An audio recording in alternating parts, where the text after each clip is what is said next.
আজিৰ দিনটো আৰু কাইলৈ দিনটোত অসমীয়া জাতি এটা আবেগ বিহল পৰিৱেশ পৰিস্থিতিৰ লগত খাপ খুৱাই আমি এই অনুষ্ঠানৰ আয়োজন কৰিব লগা হ'ল।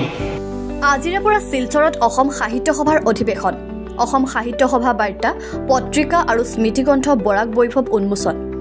বৰাকত সমন্বয়ৰ বাৰ্তালৈ অনুষ্ঠিত হোৱা কাৰ্যনিৰ্বাহক অধিৱেশনে দেখুৱাই দিলে ভাষা সাহিত্যৰ স্বাভিমান। এই মন্তব্য প্ৰকাশ কৰিছে ডক্টৰ বসন্ত কুমাৰ গোস্বামীয়ে।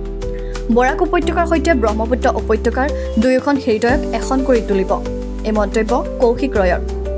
বৰাকত সমন্বয়ৰ বাৰ্তালৈ অনুষ্ঠিত হোৱা কাৰ্যনিৰ্বাহক অধিৱেশনে দেখুৱাই দিলে ভাষা সাহিত্যৰ স্বাভিমান।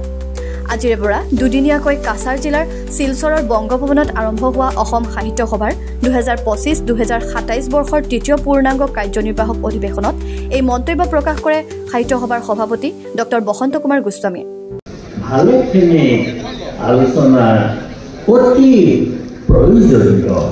ভূপেন হাজৰিকাৰ গীত আমি গাওঁ, কিন্তু ভূপেন হাজৰিকাৰ গীতৰ শব্দ চয়নৰ পৰা আৰম্ভ কৰি ছন্দ গীতৰ যিটো চিলেবিক এনালিচিছ এই সম্পৰ্কে আমি নাজানো।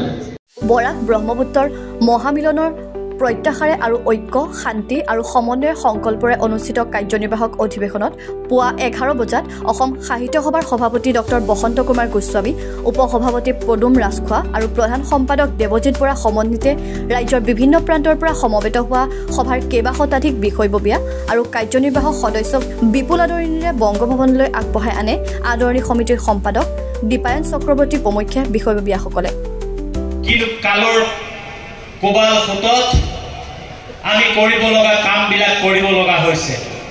মই অনুষ্ঠান আৰম্ভণৰ পূৰ্বে আপোনালোকক কৰজোৰে অনুৰোধ কৰিছোঁ, এই অনুষ্ঠানত আমি গীত গাইছোঁ, আনন্দৰ গীত নহয়।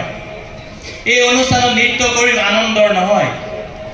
ইয়াত থাকিব স্বভাৱসুলভভাৱে জনগোষ্ঠীসমূহৰ মাজত সমন্বয় আৰু সদ্ভাৱ। এয়া পৰিস্থিতিৰ দাস। আমি আপোনালোকক অনুৰোধ কৰিছোঁ, আজিৰ দিনটো আৰু কাইলৈ দিনটোত অসমীয়া জাতি এটা আবেগ বিহল পৰিৱেশ পৰিস্থিতিৰ লগত খাপ খুৱাই আমি এই অনুষ্ঠানৰ আয়োজন কৰিব লগা হ'ল। এই অনুষ্ঠান আৰম্ভণৰ পূৰ্বে আমি এটা কথা আপোনালোকক ক'বই লাগিব, এই অনুষ্ঠান আয়োজন কৰিবলৈ গৈ আদৰণি সমিতিৰ উদ্যোক্তাসকলে যি বাদান্যতা স্বীকাৰ কৰিলে অসম সাহিত্য সভাৰ প্ৰতি, অসম সাহিত্য সভাৰ বিষয়ববীয়াসকলৰ প্ৰতি আমি জয়তে তেখেতসকলৰ প্ৰতি ধন্যবাদ আৰু কৃতজ্ঞতা জনাইছোঁ। এইবাবে জনাইছোঁ, ইয়াৰ আতিথ্যত আমি অভিভূত। মই ইয়াত